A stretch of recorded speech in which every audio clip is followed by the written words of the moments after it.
तुम्हाला माहित आहे का, भगवान जगन्नाथाला हात आणि पाय नसलेलं रूप का दिलं जातं? कथा. पुरीचे भगवान जगन्नाथ हे हिंदू परंपरेतील अतिशय खास रूप असलेले देवता आहेत. सामान्य मूर्तीपेक्षा वेगळं म्हणजे त्यांच्या मूर्तीला हात आणि पाय नसतात.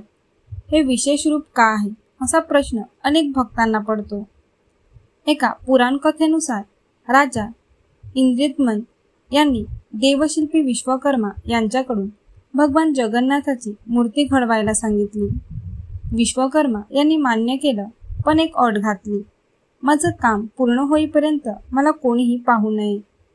पण राजा अत्यंत उत्सुकतेने मध्येच त्या प्रक्रियेत अडथळा आणला. त्यामुळे विश्वकर्मा मूर्ती अपूर्ण ठेवून निघून गेले. ही अधुरी मूर्ती असूनही भक्तांनी तिला दिव्य रूप मानलं.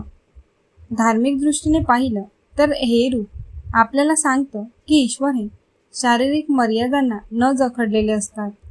सर्व जाती धर्मातील लोकांना तो सारखा जवळचा आहे. भगवान जगन्नाथाचं हे रूप आपल्याला आठवण करतं की शरीरापेक्षा आत्म्याला, अध्यात्माला अधिक महत्त्व आहे. जगन्नाथ स्वामींचं हे अपूर्ण रूप तुम्हाला काय शिकवतं?